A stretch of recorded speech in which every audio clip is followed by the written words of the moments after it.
And if you had to start all over again with nothing in your pocket, what would be your first 3 moves? So if I'm 25, I would be less concerned about the industry because back then I may have been cocky, but I wasn't yet certain if my philosophies were right or wrong because there's not validation in the marketplace yet. You wrote a book about this where you're kind of covering the facade to kind of impose you got, but you don't know. I'm making a list of 10 people and 10 circles I want to be in.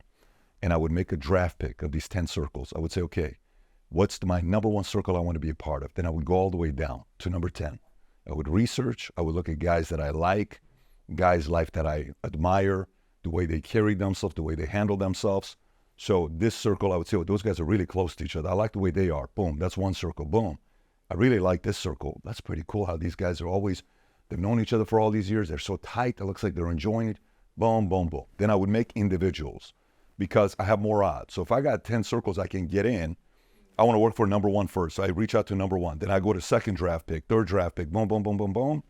Because I'm more interested in working for a guy to, like, for example, the girl I promoted to be the president of our insurance company today, Maral, she's been with me for 13 years. She used to be my banker at WAMO. And when I would go to her, she handled me very well. If I was upset, if I was annoyed, if I wasn't happy with something, she knew how to bring me from a 9 to a 5. And I like that skill set. So I'm like, if this is how you are with me, I want you in my company. So I brought her in. And over the last 12 years, obviously the last year she got promoted to become the president of the insurance company. But the 12 years, she spent the most time in the rooms negotiating chaotic moments, conflict, about to go out of business, finances, all these things that we got to do. She saw so much of that now when those things come up, she's not even thinking about it. It's like, yeah, here's what we're going to do. Here's what we're going to do. Here's what we're going to do. Here's what we're going to do. We're going to do this because she's seen how to manage that. So the edge is working under somebody that's a killer and you're able to get behind closed doors.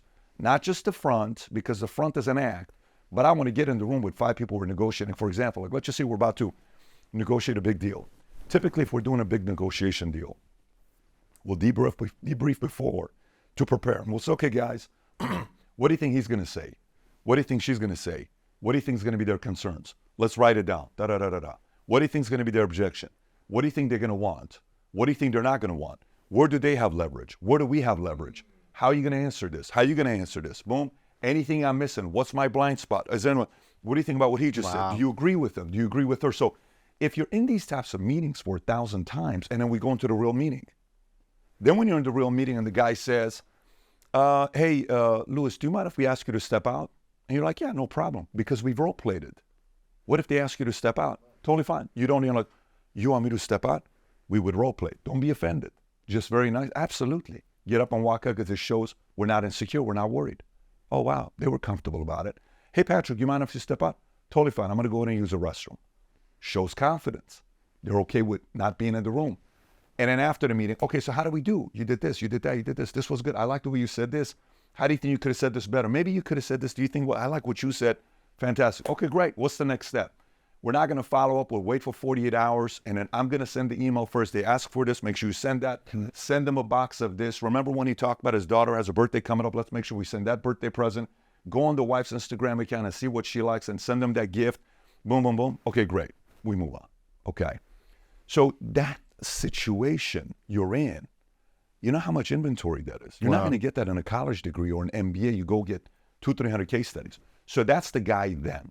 Okay, the 25, 22. Finding someone you respect that you want to go work with and learn from. Get into the right circle and go work under a killer.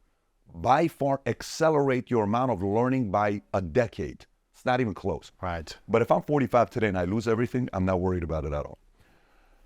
I'm not worried about it at all because the way the market works is in the following way. It's mathematically impossible for the market to not pay you what you are worth, period. It's mathematically impossible. You can lose it all. The market will say he's going through a bad season, she's going through a bad season. Within a year, 2 years, 3 years, the market's still going to come back and give you that money. Now, if you've made a fatal mistake, if you've made a royal mistake, what does that mean? If you lost your money over the last 20 years because the way people saw who you were for 20 years was a profile of a guy who did this, great. And then all of a sudden you flip and you all of a sudden start doing something dumb that has not been part of who we've known you for 20 years, then yes, the market is not going to pay you the same thing. You just ruin your reputation in the marketplace. And you're going to take a hit and you're going to have to come back and try to rebuild that. Right. You can still do it, but it's going to be a lot of work. But if you lost it because of a business decision, if you lost it because something happened to the market, the money's going to come back up. Really? No question about it. People fear that too much. No question about it.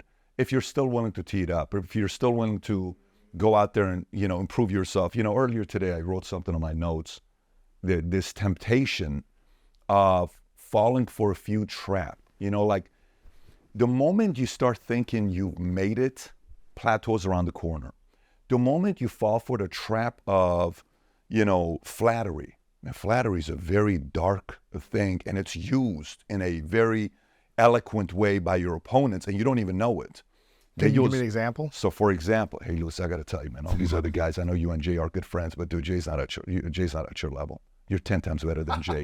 You know you're better than Jay, and I think Jay kind of picked some of the stuff that you're doing. Now, you and Jay are friends. Yeah. What an move. Right. That's flattery. Yeah, okay, interesting. So I'm pinning you against somebody. A friend, a peer. A friend. Yeah. So now you're going to walk away and say, oh, but he's right. And the next time you see Jay and you're talking to him, you kind of like are drugged up and you don't even know it because somebody. So you have to be, and by the way, this happens in marriages, this happens in relationships. Really? People will say things like, well, look, let's face it, Lewis, she's lucky she's got a guy like you. Any woman will be lucky to marry a guy like you. Right. And then guess what people are telling her? Hey, he's lucky to have a girl like you. Him, he's super lucky to have a girl. You can have any guy you want. This is a form of flattery. And then when you're winning, I don't think they appreciate you enough. I don't think the company, I don't think they appreciate you. You deserve more, yeah. You know what? How many times you see these wide receivers, divas, they flip against the team with a quarterback. Your quarterback doesn't throw you the ball. Yeah. The team doesn't do this to you, right? So you have to be like this. Right. And understand all this gamesmanship. Wow. And keep telling yourself, I'm not there yet. If this gets to your head, fall is around the corner. Look what happened to Scottie Pippen. You went from being the top 50 greatest players of all time. Your book comes out, the guy asks you, how do you want to be remembered? I want to be remembered as the greatest. You ain't the greatest. You play with the greatest. Why are you undermining Michael? Well, The Last Dance wasn't about us. It was only about Michael because Michael's the GOAT. We watched The Last Dance for Michael. We didn't watch it for you. You're the best flag carrier ever. You're the best Robin ever. But someone behind closed doors told Scottie, Michael would have never won because of you. Michael doesn't give you enough credit. Michael doesn't do this. Whoever fed that flattery into him is what caused him to lose his reputation. Now, when people watch Scottie say stuff, he's got a lot of credibility because he's one of the greatest of all time. But you kind of look at him and say, you're a little bit delusional if you think you're better than Michael. You're not. So flattery is a very, very dangerous element you got to be aware of. I know the power of getting people that are smarter and sharper to bring them in here. So right now we're hiring a lot of people. That means we have to pay bigger salaries. That means we have to be creative on our comp. That means we have to have a better offering. We have to bring better brains. And right now, I just see a big opportunity with David Consulting. We have the